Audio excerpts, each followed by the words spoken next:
This is War Room Moments, the show that takes you around the world to share interviews with some of the most successful and most relevant people on the planet, hear their stories, and get the most important business lessons they have learned on their road to success, and get exclusive advice on how to implement their success into your life and business. War Room Moments is brought to you by the Strategic Advisor Board. Here's your host, Jason Miller. Hey, welcome to the War Room today. Today I got Jim in the War Room today. Man, awesome pre-conversation about all that stuff behind you. That's amazing. We definitely got to talk about that too. But hey, welcome to the War Room today. I feel that there's going to be some really good energy from this episode today. And thanks for being on the show. Thanks for having me. Yeah, man. So I kind of like to kick things off here with, I'm terrible at introducing people. And I have no problems admitting that. I know my strengths and weaknesses, right? Fair enough. That's a huge step. Yeah. So if you could take just 30 seconds, Jim, introduce yourself so everybody knows who you are, what you do, and what your superpower is. Name is Jim Bur, born and raised in the Motor City. Eat, sleep, and breathe cars, but the reality is, I'm a passionate person. I don't do anything part way, and if I do it part way, it usually means I shouldn't be doing it. You ask about superpower. I've learned over too many decades that really relationship management and dot connecting is where I shine. Pulling that passion for anything that I want to do into connecting people, connecting opportunities is really where I've found my biggest strength. I might, as you can see in the picture in the background, go over the top with a few things in my life, but I'd much rather be over the top and live every second than question why I didn't do something. It took me a while to learn that too. Yeah, man. Yeah, well, hey, I want to definitely dig into that, what you got going on there in the background at some point. Cause it's a lot. It was a pretty cool little pre-chat we had, and learned a little bit about your world and so on and so forth. But I want to like dive deep into that now. Okay. And let's go back to, did you come from a family of entrepreneurs or business people in your life? Not really. My dad he was just one of those hardworking, and still is a hardworking person. He's almost 80 and still works because he doesn't want to just sit. Was never a business owner per se. He rented some houses and things like that, but he was the kind of guy that if it broke, he was going to fix it. He wasn't paying somebody else to fix it. My mom was the outgoing, happy person, and still to this day is the social coordinator. And so I kind of picked up a bit of both. I have a lot of my dad's drive in me that, somebody said it needed to be fixed, so I might as well get going. Yeah. And so that really resonated with me. I have a creative background. I'm an artist. I'm an industrial designer by schooling, and didn't end up being able to do that for a long time because of layoffs and other things. And I've stumbled into some really crazy jobs that I would have never knew existed, and created what I consider a really weird, odd toolbox. Doesn't make me better than anyone. I just have a really unique set of tools in my box to pull from. And so it allows me a really good opportunity to see what other people are doing and see how their strange tool can interact with this strange tool over here and create a new product or a new opportunity. And that's really where that strength comes from. My entrepreneurial spirit is more out of frustration that I can probably do this myself or better, not necessarily than someone else, but better for my needs. And getting laid off at the beginning of COVID was what started me down the path of saying, I'm not going to get hired. Nobody's hiring anyone. I've talked about it for 15 years, no better time than the present. And I wish it had done it 20 years ago. Yeah. That's okay. Sure. It's totally You a, learn as you go, and yeah. I was making great money. I couldn't argue with it. My boss, me, doesn't pay me very well today, but the company does well, and he lets me go see my grandkids whenever I want. So I really can't argue with the guy.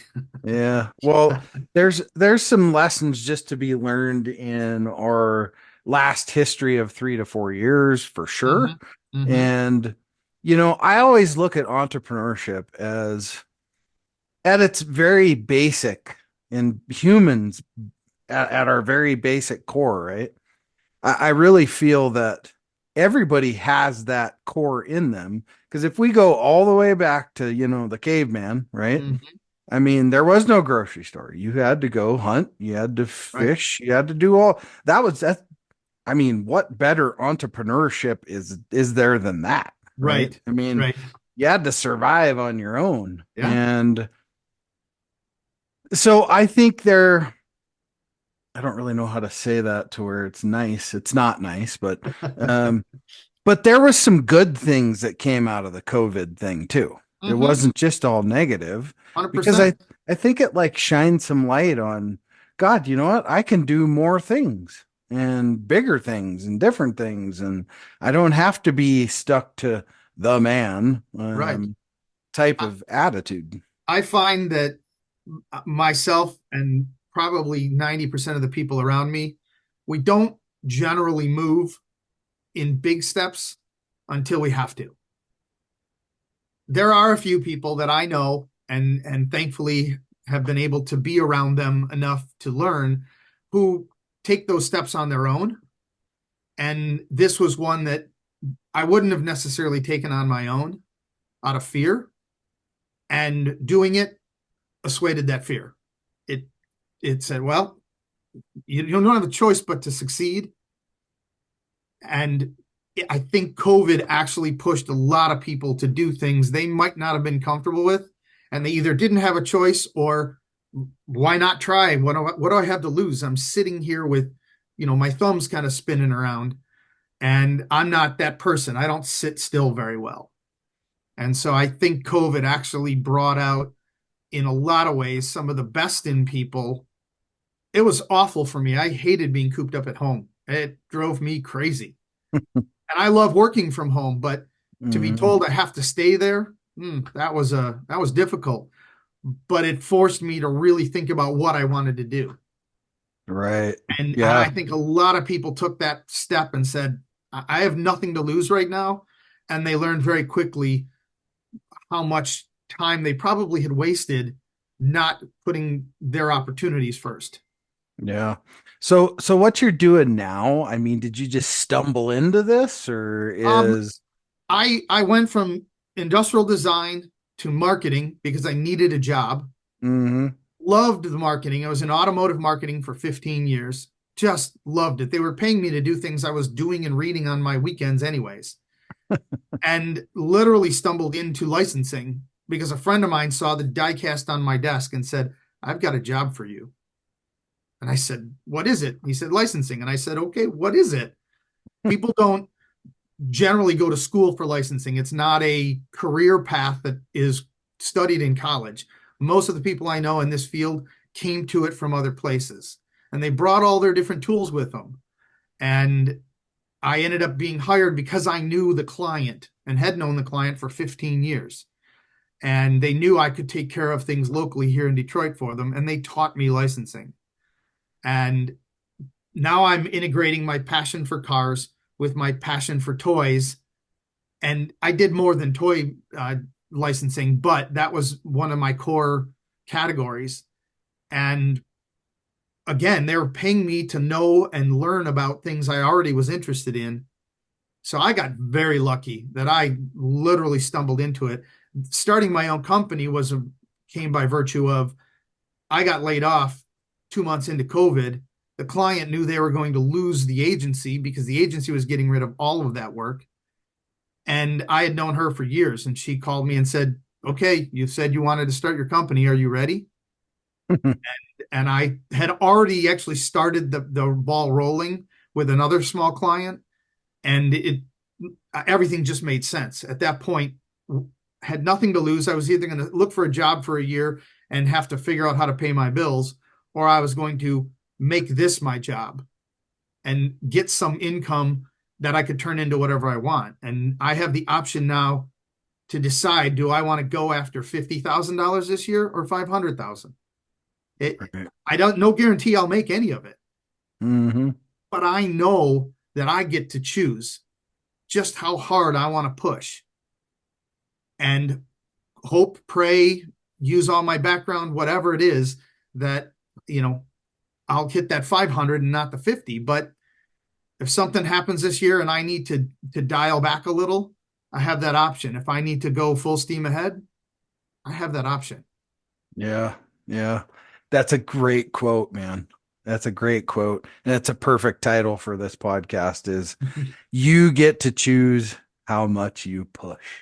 Yeah. Right. Yeah. And that's the cool thing about owning a business, right? Is, you get to choose. You choose. I mean, happiness comes in more ways than just dollar signs, right? So I can attest. yeah. And I think we do get caught up sometimes in, more, more, more, more, more. Mhm. But as you get a little bit older, our ages, I think you start to learn to like settle into less kind of becomes more, right? Yeah. And yeah, I had a person who was very close to me asked me one time, "Why are you never content?" right, And I said, "I think you're defining content differently than I am. I don't need to be sitting still to be content. I like to right, read once in a while. I usually fall asleep. I like to fish a lot. I like to go to car shows. I like to sit at my desk and come up with a new idea for a client.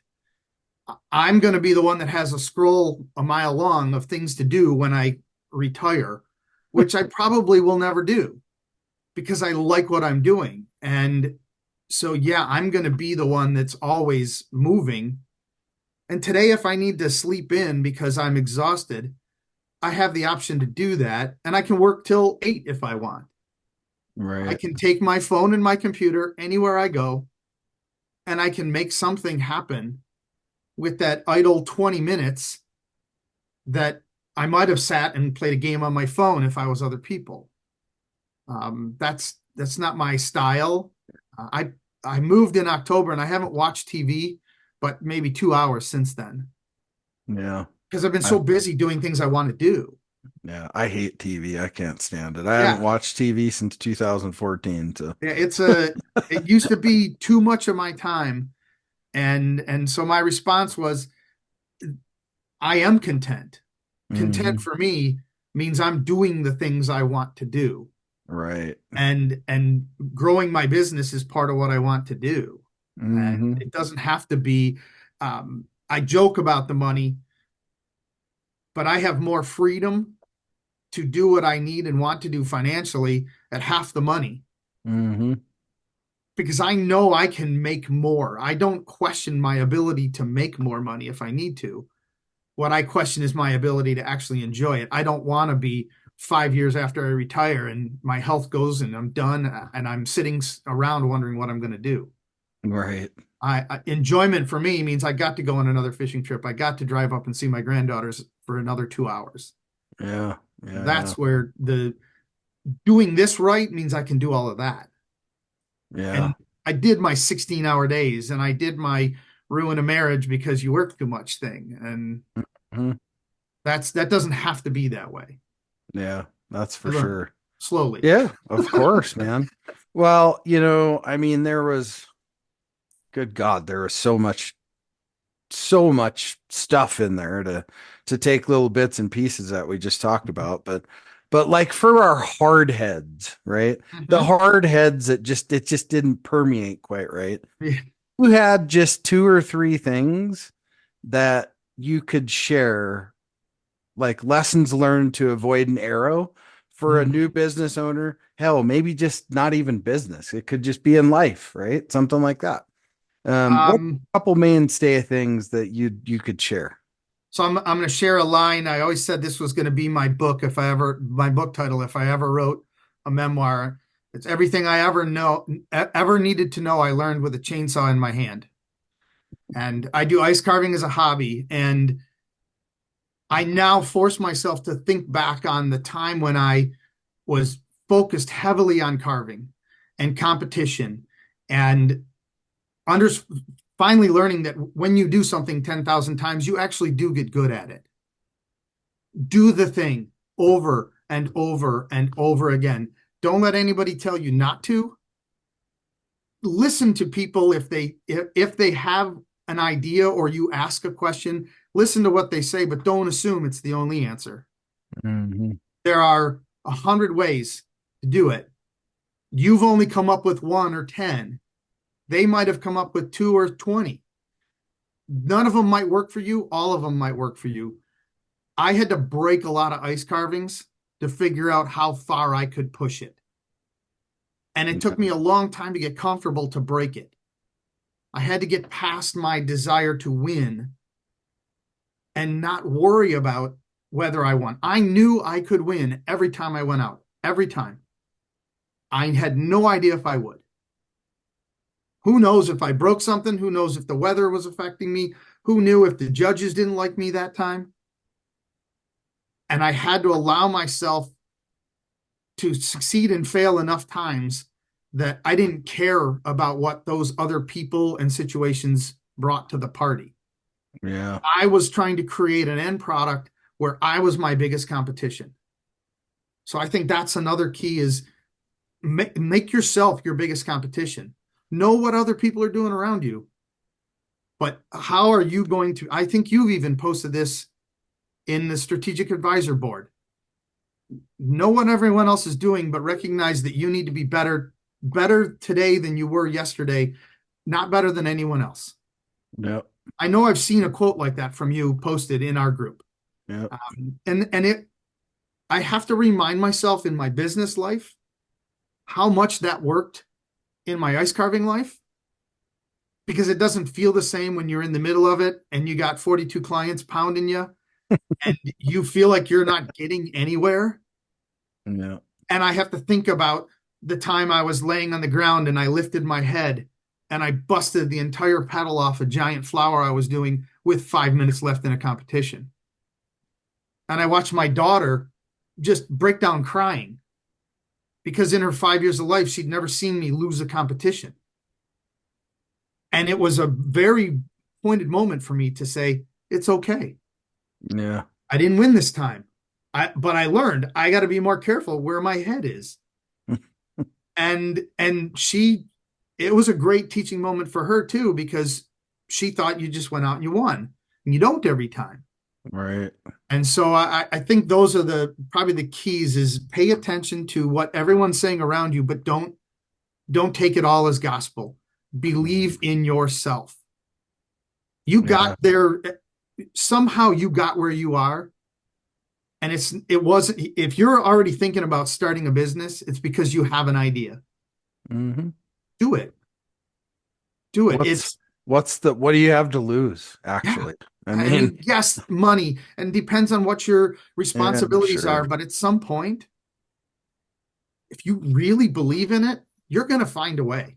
Right. I think the last thing that that just popped into my head is don't be afraid to change. I won't say lanes, but don't be afraid to make changes. What I thought my company was going to be 3.5 years ago is basically the core. But I've had so many people come to me and say, hey, can you help me with this? Right. Wow, I never thought about trying to monetize that. Mm-hmm. Heck yeah, I can help you with that.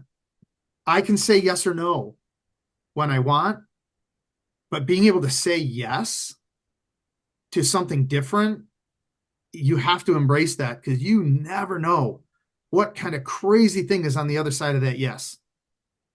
And yeah, it goes back to you have the power to choose, right? It's so kind of brought that whole thing full circle right it is there. so empowering to be able to try something. And well, if it fails, I got these 3 other things that are going too, and we're all good. Yeah, for sure, man. Well, yeah, that's some really good advice in there. And yeah, that shouldn't have been hard for the hard heads to catch that. That's for sure. I'm But one of the hard heads some yeah, days. So, well, I am too. I think we all are sometimes for sure. But, yeah. but, well, hey, Jim, how do you want people to reach out to you, that are looking for what you do? So my core is brand development and licensing. Hmm? I I've worked in automotive, but I've also worked in lifestyle products. I've worked in food. Um, Anywhere that someone owns a brand or owns a product that they want brands associated to. And the one core is everything I do is want based. Mm-hmm. Nothing I do is need based. And so we try to have fun with it, but we try to connect brands with companies that can help them grow, or vice versa. I got a company here, and this brand would really grow from their expertise, and I put those together. And so, if you've got a product line, if you have a brand that you think could expand into non-core categories through licensing, if you've got contracts you need negotiated and you don't understand how that works from in licensing and brand extension, if I can't help you, I know people that can.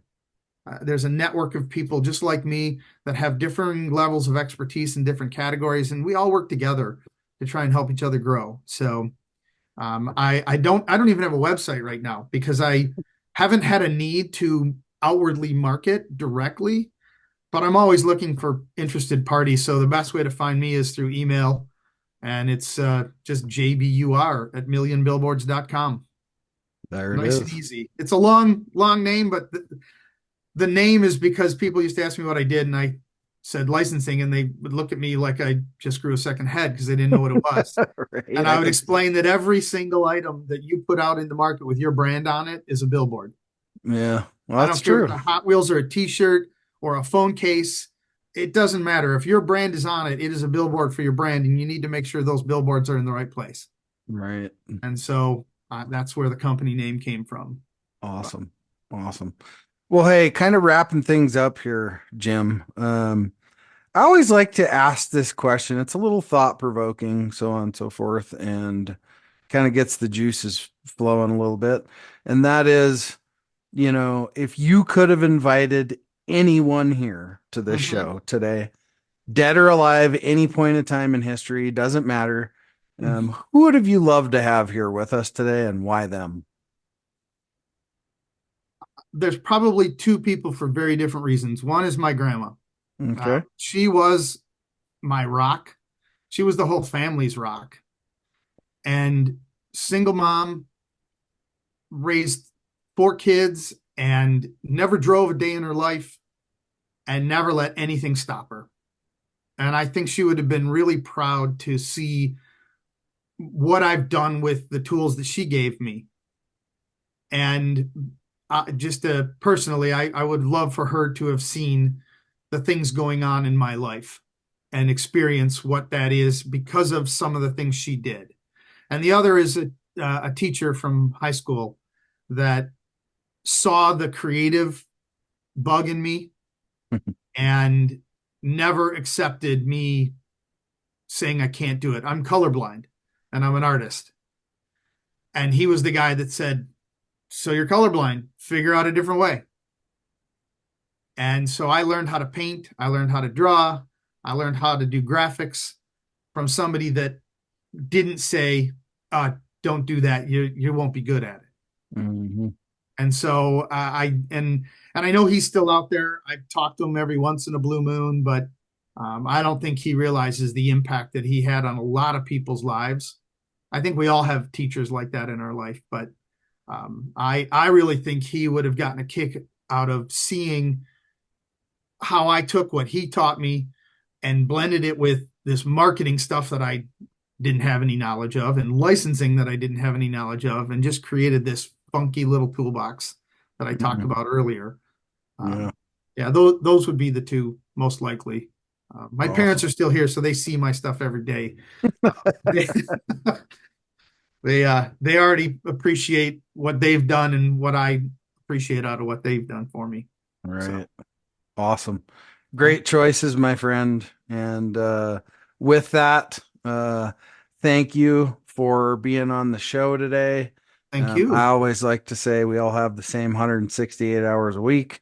Thanks for stopping here for 34 and spending them with me. I greatly appreciate your time and what you're doing out there. I hope this inspires somebody to keep fighting. Yeah, I have no doubt. Cheers, my friend. Cheers to you. Thanks for listening to War Room Moments with your host, Jason Miller. Please leave your feedback and visit strategicadvisorboard.com to get the latest and greatest business advisement on the planet. Follow us on social media for updates, and we'll see you on the next episode.